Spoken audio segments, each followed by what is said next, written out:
L'équipe de coach Gabriel Calderón Pellegrino est lamentable et décevante contre Cuba.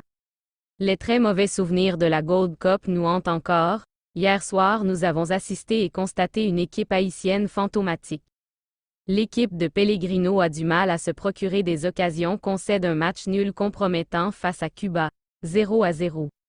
Une équipe sans fond de jeu, sans inspiration et une équipe totalement pauvre en cohésion.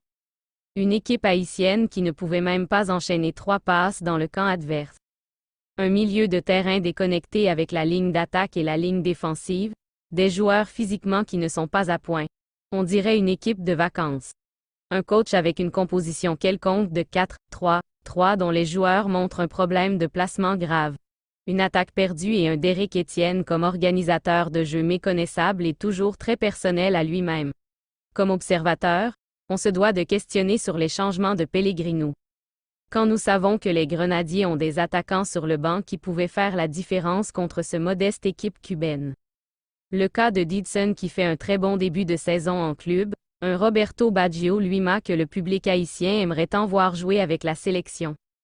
Sur le papier, on pouvait dire que l'équipe haïtienne est nettement supérieure à l'équipe cubaine, mais sur le terrain, c'était une autre réalité. La question que l'on doit se poser, quelles autres excuses M. Pellegrino va nous sortir cette fois? Et nous commençons à avoir de grands doutes sur la gestion du vestiaire de Pellegrino ainsi sa capacité à mener à bien la sélection nationale haïtienne. Nous pouvons conclure sur les 4 premiers matchs de Pellegrino une victoire à la dernière minute. 2 défaites et un nul face à une modeste équipe cubaine.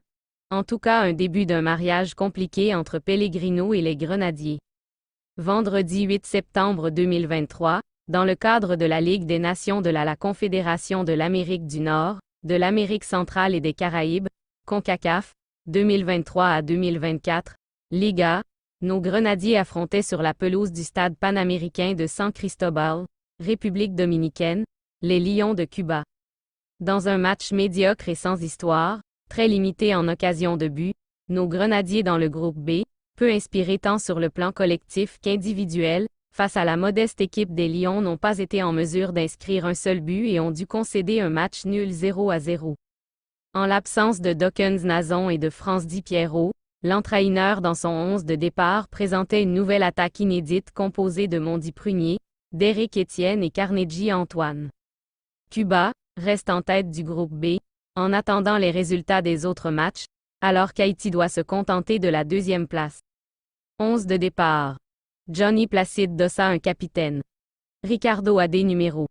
Jimmy Ben Alexis numéro 5. Garvin Methuselah numéro 6. Carnegie Antoine Dossa 7. Derek Etienne numéro 10. Simonsen JP numéro 13. Danley Jean-Jacques numéro 17. Carl Fred Sainté numéro 18. Mondi Prunier Dossa 21. Alex Chrétien numéro 22. L'entraîneur Calderón a effectué 2 changements. À la 67, Carnegie Antoine a été remplacé par Steven et à la 75, Jimmy Ben d'Alexis a été remplacé par Schneider Borgelin.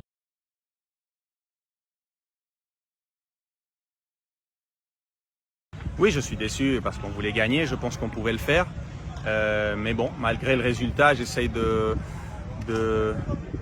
penser aux aspects positifs. Je pense qu'il y a eu beaucoup de choses positives dans l'équipe pendant ce match.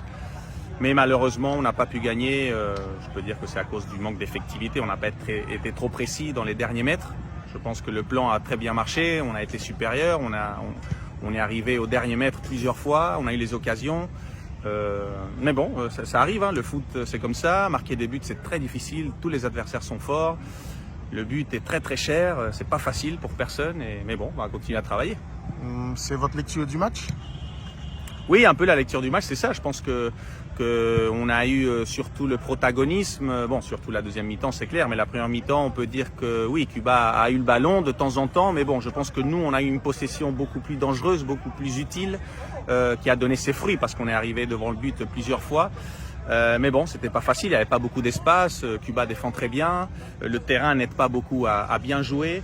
Il n'y a eu pas beaucoup de précision dans certaines passes, les derniers passes, les centres, on a eu des échecs au niveau d'exécution technique, là, ça on l'a vu. Mais bon, moi en tout cas, je suis fier de l'équipe, je suis content parce qu'aujourd'hui, si j'ai vu une équipe solidaire, qui a essayé, qui a voulu, qui a défendu quand il fallait défendre. Parce que c'est vrai qu'en attaque, on a raté des occasions, mais après, quand il fallait défendre, on a défendu. Et ça, pour moi, c'est très important. On a vu une équipe solidaire sans ballon aussi. On peut dire que Cuba a refusé le jeu?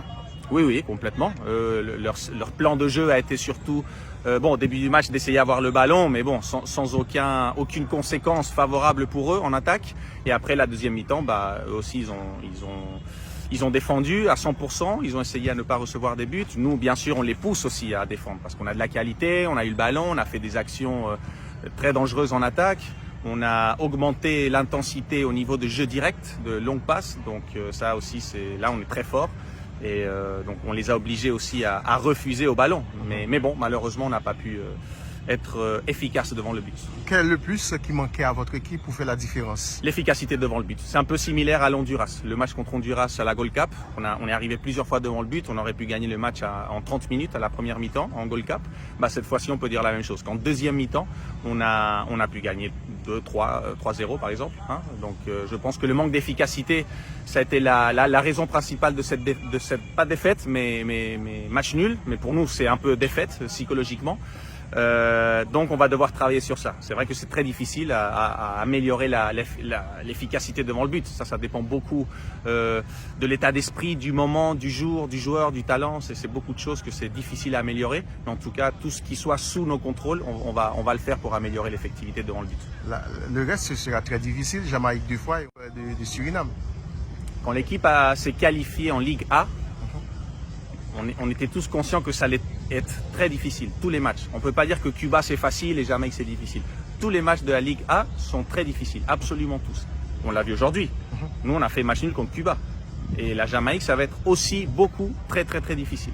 Tous les matchs vont être difficiles et ça, c'est quelque chose que les gens doivent comprendre. Les joueurs, le staff, tout le monde doit comprendre que tous les matchs en Liga sont très difficiles. On ne peut pas arriver sur un terrain et gagner comme ça facilement. C'est impossible. Il faut oublier ça. Il faut travailler, il faut être efficace, il faut être humble et il faut essayer de gagner parce que c'est très difficile. Il faut faire des bons plans, il faut prendre des bonnes décisions pour gagner les matchs. Donc demain, on voyage vers la Jamaïque? Oui, on va demain vers la Jamaïque, on va se récupérer. On n'a pas beaucoup de jours pour la récupération, donc on va bien travailler pour préparer ce match qui est très difficile aussi.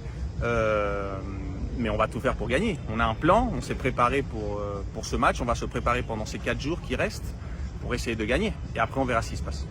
Merci beaucoup. Merci. D'accord.